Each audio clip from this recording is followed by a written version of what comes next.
if you were going to, so aside from Under the Milky Way, if you were going to now try and draw in new fans, what do you think the most song the song that's most apt to do that would be?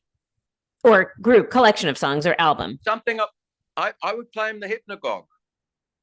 Okay. This is where we're at. This is what we're doing.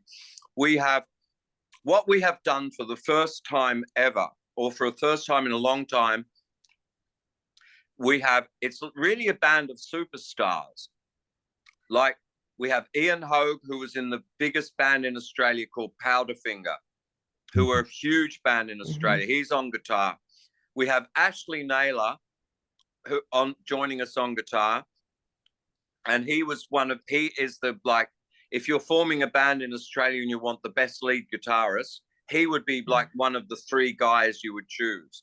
We've got Jeffrey Kane from Alabama, who was in a band called Remy Zero, and he was the mastermind behind that band. He's joined the band and brought all of his wizardry and mojo into the project. And then we've got me and Tim, who've always been in Tim's been in it for 30 years, and me. And we've got these five people together, and we are all bending our minds towards the same purpose to make this sounds like it should always be like this, but strangely enough, it isn't. We're all trying to make the best music we can possibly make with collaboration, not resisting each other, not fighting with each other, not sort of climbing on top of each other and going, me, but everybody bringing just like one of those films where they do a bank job. And there's a guy who's a specialist in the everybody's good at one thing. And then there's a mastermind behind it. Well, that's me. And then I've got these other four experts, but we're all working together to get the prize at the end of the whole thing, which is like to make this wonderful album. And I think we have made a wonderful album. And it's better to me.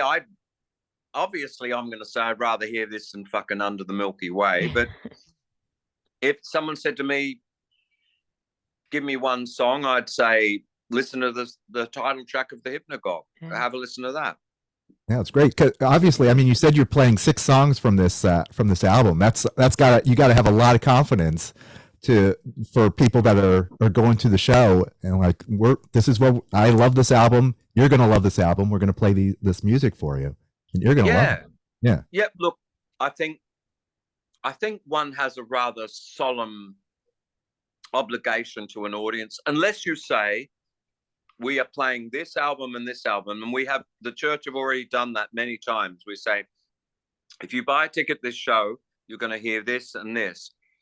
With this, when the show isn't specific, then I think you have an obligation to the audience.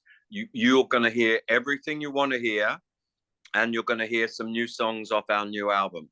I think that's really what it should be about.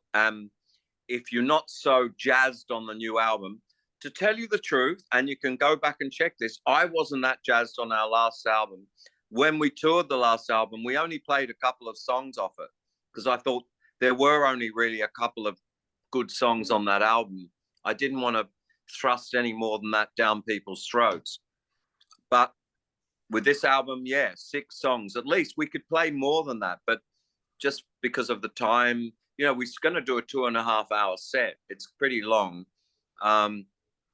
6 songs off this album, and then it's interesting to see. We've been going 42 years. It's interesting to see that you can put 42 years of music together and find a continuity in there.